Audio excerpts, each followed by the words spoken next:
Hi, this is Dr. Nadeem Asghar from Finland. I'm here to represent Finland-Pakistan Professional Association. And as most of you already know about the aims and objectives of FPPA, the main objective of FPPA is to promote Pakistani professionals across the board in Finland, also in Pakistan, and to build up possible collaborations which can boost up for the both of the countries. And in this search now, I'm sitting in the heart of the Islamabad, and I'm happy to introduce a very well-known broadcaster of Pakistan, Pakistani media. It's a very big name. He has earned numerous awards, and he has been specially been given the Presidential Award for the best newscaster for the English news. And besides that, he has written several books regarding his poetry. And he's a kind of very interesting poet because he's quite multi-dimensional, and at the same time he talks about some mystic poetry, and on the other hand he talks about nature, and then he also talk about the creative process. So all these things we will learn from today from Mr. Mazhar Nisar. So it's our honor to be here with you. So my first question to you is that what influenced you to come, especially you have a transition from a broadcaster to a poet. So what makes you the poet? Thank you very much, Dr. Nadeem Asghar, for coming all the way from Finland to Islamabad. It's great to have you here, and I welcome you here, and also, of course, really commend and appreciate the great work that you're doing to bring the peoples of both the countries together, and also the professionals of both the countries. I think this is a noble cause, and all our best wishes for that. Thank you, sir. As regard my journey, I have for almost 3 decades now been an English broadcaster here in Pakistan, on television, on radio, and for a very long time we have been taking news and current affairs to people's homes across Pakistan and beyond.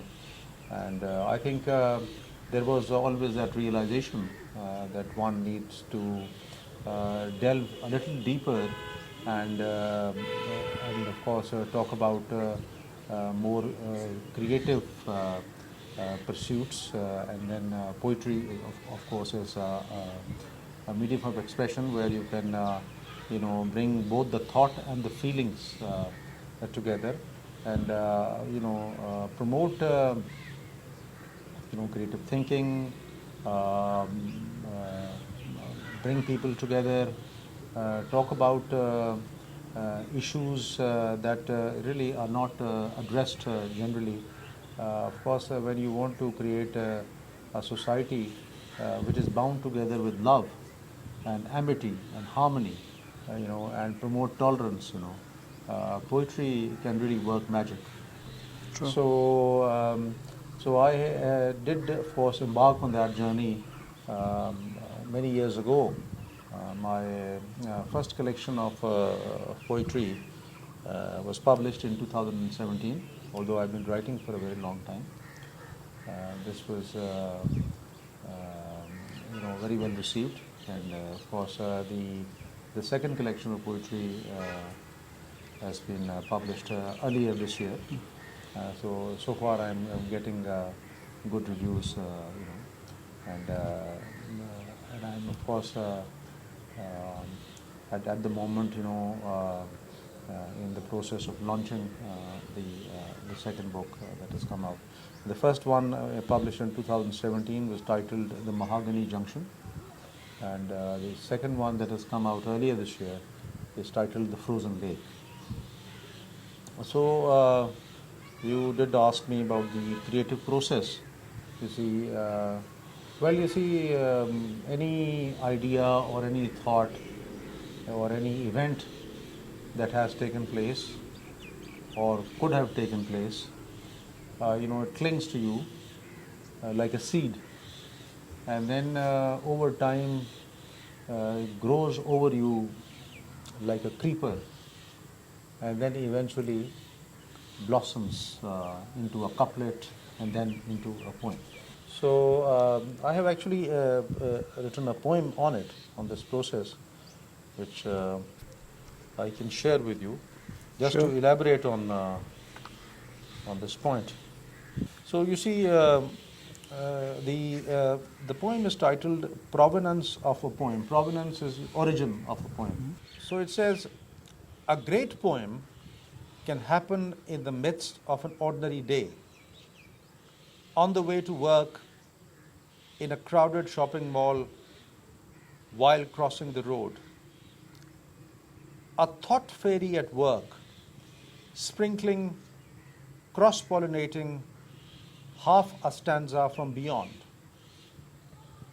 interrupting, following us through the day in hot pursuit, catching up, latching on, clinging like a creeper, budding gently, making us tend to it till there are blossoms. Chosen as surrogates, we bear pangs of birth. Chosen as surrogates, we bear pangs of birth. A poem writes itself. We are but scribes doing the divine's bidding. So this was That's fantastic. So that's really fantastic. This actually led me to think actually something else actually quite related to this. So may I ask Yes, like please. related question? So basically, I'm just thinking that this news broadcaster, it's a very it's a kind of like position which demands like a very strong nerves, the person with the strong nerves.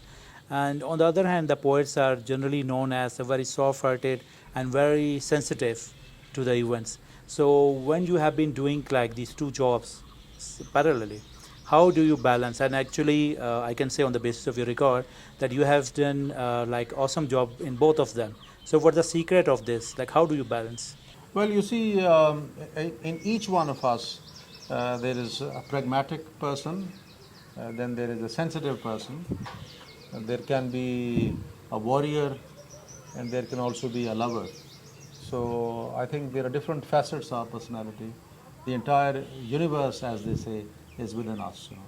So I think, yes, news and current affairs are a very pragmatic business, and it's a high energy affair, and it's something that happens moment by moment. Um, but then, of course, juxtaposed to it is the creative process, which happens gradually with time, with contemplation. Of course, you create poetry, in solitude, contemplating. So I think each one of us has all these facets to our personality, and I think it's more a question of discovering ourselves. And so my journey of discovery of the inner self then took me to poetical expression, and I'm as much as possible trying to contribute to this particular genre. Sounds great. So what is the one thing like, of course, you're successful in both of the fields, but which one field you would choose if you happen to introduce yourself? So you would like to be remembered as a best poet or as a best newscaster? No, I think I'm, of course, somebody who would like to be remembered as someone who has tried to make some contribution to the society, who's tried to introduce love, tolerance, amity, and selfless service to humanity. And I think these are different facets of one's personality. You can be a broadcaster, you can be a poet at the same time, and so much more. So, so when I did mention the self-discovery aspect, you see, I have explored different themes, and one of them is the self-discovery, and of course then the mystic theme. So I can just also share a poem with you from my. This is from my first book, the Mahogany Junction. This was published back in 2017. This poem is actually about trying to know one's own self. It's titled, Who Am I? Who am I? Am I the fire that burns at a Sufi's abode, where devotees come in reverence to seek warmth for frostbitten souls and rekindle the flame within? They come in throngs from all directions and in all hues to stop a while but never to stay. Who am I?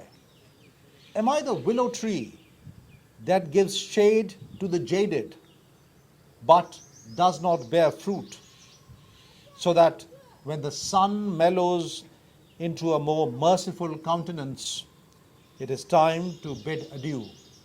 Who am I? This was actually, a poem dedicated to the journey of self-discovery, and I have tried to extensively explore this particular theme, and there are several poems that speak to this. Sounds great. By the way, may I ask that what was like whether it was an incident which inspired you to write this? Because like by listening your poetry, of course, like it doesn't seem a normal one. It shows like really deep feelings, and it shows that you have really really deep vision also. So what is the connection? Like what inspired you to write this book? Well, you see, the thing is that I have traveled far and wide across Pakistan and across the world, and I've traveled for several years. And one realization dawned upon me eventually, that no matter how far you travel without, your journey is meaningless unless you travel within. So after I had traveled without for many years and did not probably find what I was looking for, I started the journey within. And I think the journey within has been phenomenal. I think I have gained a lot, I have learned a lot, and my journey continues. There is no destination. It's a continuous toil, a continuous labor of love to discover one's own self. So do you think that is there any kind of limiting factor in knowing oneself? Because different people have different backgrounds, different observations. So, or do you think everybody gets a chance once in a life to discover themselves? What do you think? I think one is very fortunate to have the realization that discovery of one's own self is actually the most important thing. And if one is able to do that, I think one, of course, gains the higher wisdom. And I think it is a process which is, of course, also a process of learning, a process of self-cleansing, and of course, this should really continue all our lives. So that was like really great. So, I mean, it seemed that like that's my observation, and also reflected by your poetry, that you have like really deep interest in nature. So, would you like to share some of your poetry about nature? Well, you see, I think we, live with nature around us, and the best way to live actually is to be in harmony with nature, to respect nature, to value your environment, and to work towards its conservation, and to develop a bond with all living creations around you, whether there are humans or whether they are non-humans. And I think it's very important that we respect the non-human creations, mountains, lakes, animals, and develop a harmony with them. So one of my poems from the latest collection, The Frozen Lake, is about mountains. And you see, I talk about the disrespect that we at times show to nature, and to mountains in particular, when we walk all over them, and of course, kind of desecrate them in a manner that, of course, if they were able to speak, they wouldn't allow. So you see, this particular poem is titled Lament of the Bleeding Mountain. Landslides are mountains bleeding from wounds inflicted by man's greed to conquer all that abounds the earth. The humankind's insatiable desires turn pillars holding the earth to mutilated carcasses. The limbs fall occasionally as boulders, yet the blood oozes more frequently as soil and mud. Mountains mourn in silence as the might of the bulldozer inflicts pain on their being. And forced into submission, they carry man's burden.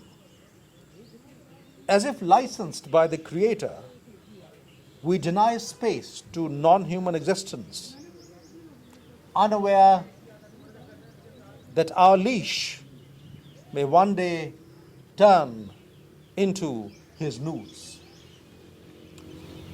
So this actually, talks about the agony that mountains go through when we, turn them into boulders. We have bulldozers walking all over them, and in a manner we disrespect the mountains. And I think at some time point, we are also paying the price for it. Yes, absolutely. Because when we are just like deforesting the mountains, Yes. then we are having this global warming issues, and now we are having such high temperatures. So I think this agony of the mountains are like at the right time you have reflected their feelings. You see, exactly, and also you see, if we are to live with nature, we have to develop a communion with it. We have to develop a harmony with it, and we all have to grow together. We all have to flourish together. So that is very important. Human existence, non-human existence, and I'll share another point with you, and which actually looks at this entire aspect of respecting nature in a different manner, in the manner that how, if we respect nature, if we become humans who love the environment, it will really be very uplifting for us as humans, very healthful for us also. So this is, interestingly titled The Green Bar, which actually means that you can also be drunk on nature. You see, and if you decide to abandon, things that intoxicate you, there is a more healthful, a more natural option available. So the poem is titled The Green Bar. There is a green bar where the cool breeze garnished with mellow sunshine makes a cocktail so delightful. There is a green bar where carousers stay till night to sip the moonlight. There is a green bar where the evening's tumbler, brimmed with the crimson sun, is the richest wine. There is a green bar where temperance is a sin, indulgence but a virtue. There is a green bar where all is on the house, served without measure.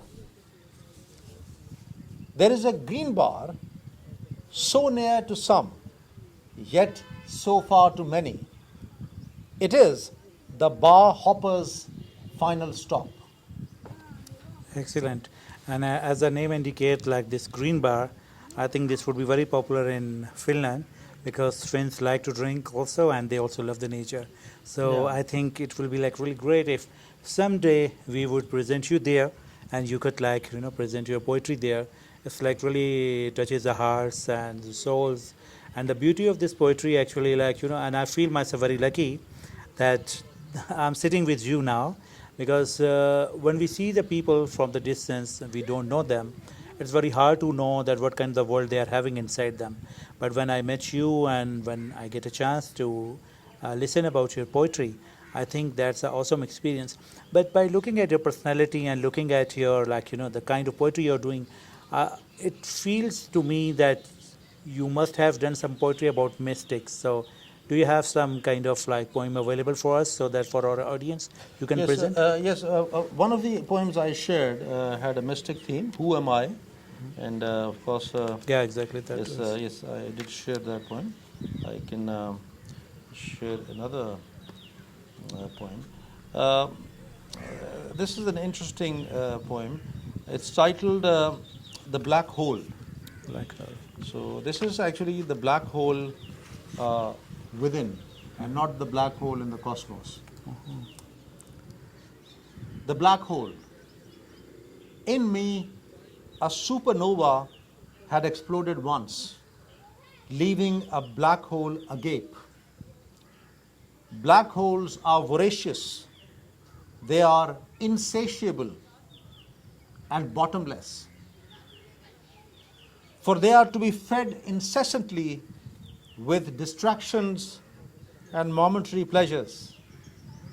Nothing escapes the pull of their barren emptiness, turning all bright to quiet blankness. If I feed it, I am led astray. If I do not, it devours me.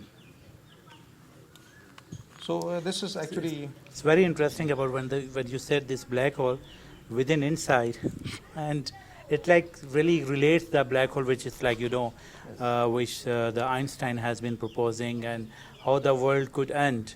So this is marvelous. Like, how do you connect this like the big theory with on a very micro scale? This is awesome. yes. You see, as I said earlier, we all have a microcosm within us, and it's about discovering it. So this is the black hole that is created within ourselves, and it is, as I said, bottomless, and it's Yeah. voracious. Exactly. No matter how much you feed it, Yeah. it is still not enough. Yeah. But on the other hand, this kind of black holes, I think, if we take it a little bit towards like bit more positively, Yes, sir. everybody should have a kind of black hole where someone can bury their sorrows and pains inside, right. so that they can be like more productive. That's And of course, but being a human, we all have the emotions and we have all kind of natural feelings. So it's good to have a black hole, this kind of black hole. That's really wonderful, and I think like my feelings about this black hole, that this transition from the macro level to the micro level is like really marvelous. I'm sure if Einstein would have read this poetry, he would become your fan for sure. So that's really good. So this was all about today's session with the great living legend Mazhar Nisar. So and of course, we invite you to Finland. Actually, we wish that you should be there and to actually present your poetry to the local population of Finland. Finns, as I tell, that they are like a really great lover of nature. They like nature a lot, and I'm sure they would like your poetry. So, with this closing remarks, I would say a few lines about FPPA, which is like, I ask all of you, the professional, to join it because it aims to promote the Pakistani professionals within Pakistan and also the professionals which are present in the Finland. So with this way, we can like be useful for the both of the societies, and we can make the world as a better place to live. Thank you. See you next time. Bye bye.